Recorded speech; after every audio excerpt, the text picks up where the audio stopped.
अस्सलामुअलैकुम, welcome to my channel let's cook with Aish. आज मैं आपके लिए लेकर आई हूँ बहुत ही मज़ेदार पकोड़ा कड़ी तड़का की रेसिपी। ये मज़ेदार पकोड़ा कड़ी तड़का किसी कैसे बनेगी, इसके लिए आप वीडियो को लास्ट तक देखिएगा। अगर आप मेरे चैनल पर न्यू आए हैं तो चैनल को सब्सक्राइब, बेल आइकन के बटन को प्रेस, वीडियो को लाइक एंड शेयर करना मत भूलिएगा। चलते हैं आज की रेसिपी की तरफ। बिस्मिल्लाहिर्रहमानिर्रहीम। यहाँ मैंने एक बाउल लिया है और मैंने आधा किलो दही लिया है और इसे अब हम बाउल में डाल देंगे। डालने के साथ ही अब इसके अंदर जो है मैं 1 कप बेसन ऐड करूँगी और बेसन को आप सबसे पहले छान लेंगे और उसके बाद जो है मैंने मेजरमेंट कप से 1 कप बेसन ले लिया है और यहाँ पे मैंने फेंटर ले लिया है, हैंड फेंटर, और इससे मैं अच्छी तरीके से विस्क से हिला रही हूँ। आप भी इसे हम इसको विस्क से अच्छी तरीके से फेंटते जाएंगे और यहाँ मैं आपके सामने फेंट रही हूँ उसको। अब इसके अंदर जो है हम जिस मेजरमेंट कप से हमने बेसन लिया था उसी ही मेजरमेंट कप से हम 1 कप पानी लेंगे और इसमें ऐड कर देंगे। यहाँ मैंने 1 कप पानी डाल दिया है और डालने के बाद भी हम इसको अच्छी तरीके से फेंटेंगे और बहुत ज़बरदस्त तरीके से फेंटेंगे तो इसका टेस्ट भी बहुत अच्छा आएगा और इसमें लंग्स वगैरह कुछ भी नहीं बने हुए होंगे। और यहाँ देखिए मैं अच्छी तरीके से आपके सामने ही इसमें फेंट रही हूँ और यहाँ बहुत अच्छी तरीके से मैंने तकरीबन ये तैयार होने पर है। और उसके साथ ही अब हमने आगे क्या करना है वो भी आपको बताती जाऊंगी। यहाँ ये तैयार हो चुका है। अब यहाँ पे मैंने 2 टेबल स्पून जो है ऑयल लिया है और यहाँ कड़ी पत्ता लिया है वो इसमें डाल दिया है और उसके साथ ही अब हम फ्लेम को ऑन कर देंगे। ऑन करने के साथ ही इसे कड़ी पत्ता का जो टेस्ट फ्लेवर है वो ऑयल में आ जाए तो थोड़ी देर से करने देंगे। इसके साथ नमक लेंगे। हमने नमक लिया है 1.5 टेबल स्पून और 1 टेबल स्पून हमने जो है पिसी हुई हल्दी ली है और 2 टेबल स्पून हमने इसके अंदर पिसी हुई लाल मिर्च ले ली है और इसके बाद हम इसको अच्छी तरीके से इस मसाले को पकने देंगे। 2 से 3 मिनट के बाद हम इसके अंदर थोड़ा सा पानी ऐड करेंगे ताकि मसाला नीचे ना लगे।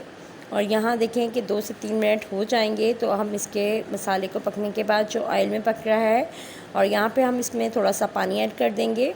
बिल्कुल 1/2 कप मैंने तकरीबन पानी लिया है वो ऐड कर दिया है।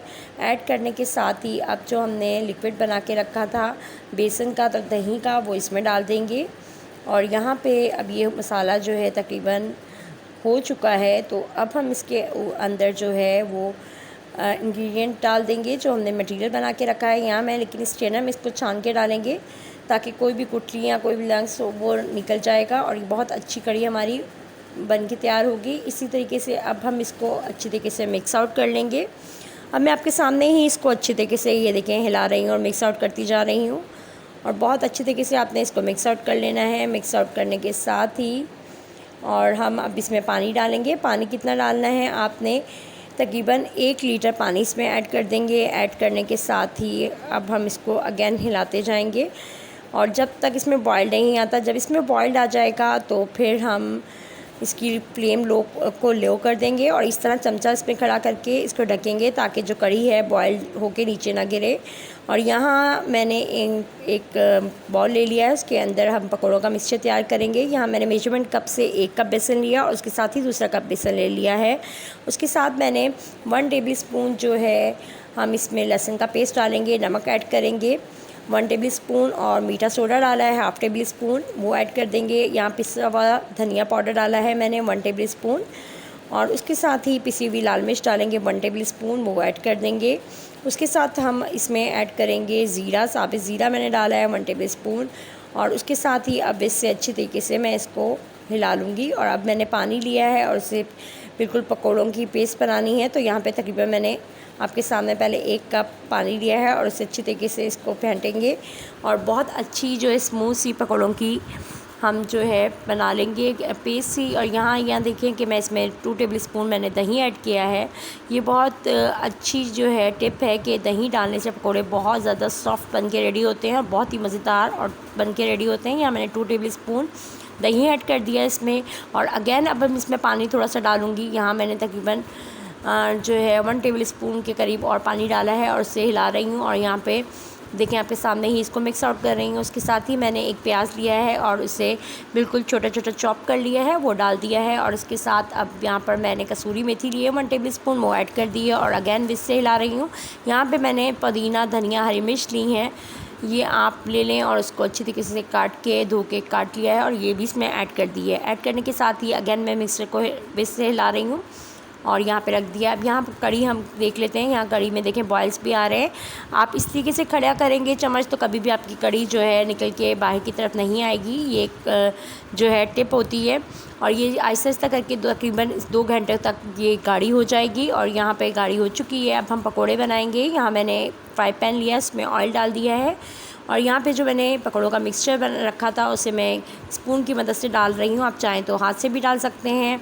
और यहाँ मैं पकोड़े आहिस्ता आहिस्ता करके इसमें डालती जाऊँगी और डालने के बाद हम इसको पकाते जाएंगे और आपके सामने ही दिखा रही हूँ। और पहले आप डालने के बाद उसको फ़ौरन पलटेंगे नहीं। 3 से 4 मिनट के बाद या एक साइड से कलर जो है पकौड़ों का कलर चेंज हो जाए तो आप उसको अगेन सेकंड साइड पर जैसे मैं कर रही हूँ चेंज कर रही हूँ। इसी तरीके से आप करते जाएंगे। माशाल्लाह बहुत ही ज़बरदस्त पकौड़े हमारे जो हैं रेडी हो रहे हैं और इसी तरीके से आप भी पकौड़ों को बनाएंगे। और यहाँ देखिए माशाल्लाह क्या खूबसूरत कलर आया, क्या ही खुशबू आ रही है। अब ये तकरीबन हो चुके हैं तो हम निकाल लेंगे इसको, एक साइड पर निकालते जाएंगे और यहाँ मैं आपके सामने ही इनको निकालती जा रही हूँ। अब यहाँ मैं इसको निकाल लूँगी और सेकंड स्टेप में बाकी जो पड़े हुए हैं पकोड़े का बेसन वो हम डालते जाएंगे और बाकी पकोड़े भी बनाते जाएंगे। यहाँ स्पून की मदद आप चाहें तो अपने हाथ से भी डाल सकते हैं और यहाँ मैंने सेकंड स्टेप में डाल दिया है। अगेन हम इसको जो है एक साइड से कलर जब आ जाएगा पकोड़ों का तो दूसरी साइड से करेंगे। आप भी इस रेसिपी के अंदर पकोड़ों की रेसिपी में दही का इस्तेमाल ज़रूर कीजिएगा। इससे पकोड़े बहुत ही आपके सॉफ्ट और क्रिस्पी से बनके रेडी होंगे। और यहाँ पे अब तकरीबन पकोड़े हो चुके हैं। अब हम इसकी साइड जो थोड़ा बहुत रह गया है ब्राउन नहीं हुए उनको भी साइड हम चेंज कर रहे हैं। और चेंज करने के बाद यहाँ देखें कि हमारे कलर बहुत ज़बरदस्त आ गया, खुशबू भी बहुत ही मज़ेदार आ रही है। और ये देखें कि अब हम इसको निकाल रहे हैं और बिल्कुल ऑयल जो है उसे अच्छी तरीके से करके यहाँ निकालते जाएंगे। किसी प्लेट में रख लें आप। और यहाँ मैं आपके सामने ही सारे पकोड़े निकाल लूँगी और निकालने के साथ ही हम इस ऑयल को अब रहने देंगे। इस ऑयल को हम तड़के के लिए यूज़ करेंगे। एक साइड पर रख लूँगी और उसके साथ ही अब यहाँ मैं आपको पकोड़ा दिखाती हूँ अंदर से कि कितने सॉफ्ट माशाल्लाह बन के रेडी हुए हैं और कितने ही मज़ेदार बने हैं। और अब हम इस पकोड़ों को जो है कड़ी के अंदर शामिल करेंगे। यहाँ हमारी कड़ी बन चुकी थी तो अब हम इसके अंदर ये पकोड़े जो हैं वो ऐड कर देंगे। यहाँ आपके सामने मैंने सारे पकोड़े इसमें ऐड कर दिए हैं। ऐड करने के साथ ही अब हम कड़ी को तड़का लगाएंगे। वो किन किन इंग्रेडिएंट्स से लगाना है वो भी मैं आपको साथ ही बता दूंगी। माशाल्लाह क्या ज़बरदस्त कलर आया, बहुत ही ज़बरदस्त। अब यहाँ पे मैंने जो ऑयल बचा होता उसके अंदर मैंने 1 टेबल स्पून जो है लहसुन यूज़ किया है और उसको हल्का सा मैं जो है कलर चेंज होने तक बनाऊँगी। और उसके साथ ही अब हम इसके अंदर मैंने यहाँ पर एक प्याज लिया है और छोटा प्याज लिया है और उसे जो है जुलियन कटिंग में कट कर लिया है, वो प्याज डाल दूंगी इसके अंदर। और जैसे ही यहाँ मैंने प्याज डाल दिया आपके सामने इसके अंदर और डालने के साथ ही यहाँ पे मैंने एक तेज़पात और लिया है वो डाल देंगे। और जैसे ही अब इसका कलर चेंज होगा प्याज का तो फिर मैं आगे आपको बताऊँगी कि इसमें क्या डालना है। और यहाँ पे आहिस्ते आहिस्ते करके थोड़ा सा ये पक जाएगा तो फिर हम आगे मैं बताऊंगी कि इसमें आप क्या डालेंगे। जो इसकी मेन जो है इंग्रेडिएंट होता है वो इसमें ऐड करेंगे। जो कड़ी पकौड़ा का मेन इंग्रेडिएंट है यहाँ पे ज़ीरा, ये इसमें ऐड कर दिया है मैंने। जो है 1.5 टेबल स्पून मैंने इसमें ज़ीरा ऐड लिया है और उसमें डाल दिया है। अगर मैं ज़ीरे को पहले डालती तो वो बहुत जल्दी जो है बन जाता, तो वो काला हो जाता। तो इसीलिए जब थोड़े से प्याज हो जाएंगे उसके बाद हम ज़ीरा इसमें ऐड करेंगे। ऐड करने के साथ ही अब यहाँ पे मैंने बोर मिर्च ली है 4 से 5, वो इसमें ऐड करेंगे। और अब हम इसको जो है इतना पकाएंगे कि हमारे प्याज का कलर चेंज हो जाए और हमारा जो तड़का रेडी हो जाए जो हम कड़ी को लगाएंगे। और इस तरीके से इस रेसिपी को आप ज़रूर ट्राई करिएगा। ये एक थोड़ी डिफरेंट सी रेसिपी है कड़ी की। और यहाँ जो है तड़का जो है तकरीबन प्याज जो है हमारे रेडी हो चुके हैं। अब हम इसको जो है कड़ी के अंदर डालेंगे जहाँ पे हम पकोड़े डाल चुके हैं। यहाँ अब मैं तड़का लगा रही हूँ आपके सामने, ये देखें इसके अंदर डाल देंगे। माशाल्लाह हमारी जो है कड़ी जो है तकरीबन रेडी हो चुकी है। माशाल्लाह बहुत ही ज़बरदस्त हमारी कड़ी रेडी हो गई है। और हम इसको आप चावलों के साथ भी सर्व कर सकते हैं, नान के साथ भी बहुत मज़ेदार लगती है, चावलों के साथ भी। और ये देखें माशाल्लाह हमारी कड़ी रेडी हो चुकी है। आप भी इस रेसिपी को ज़रूर ट्राई कीजिएगा, इस अंदाज़ में बनाइएगा कड़ी को और मुझे इसका फ़ीडबैक देना मत भूलिएगा कि आप लोगों की कड़ी किस तरीके से बनी, और दुआओं में हमेशा याद रखिएगा। अल्लाह हाफ़िज़।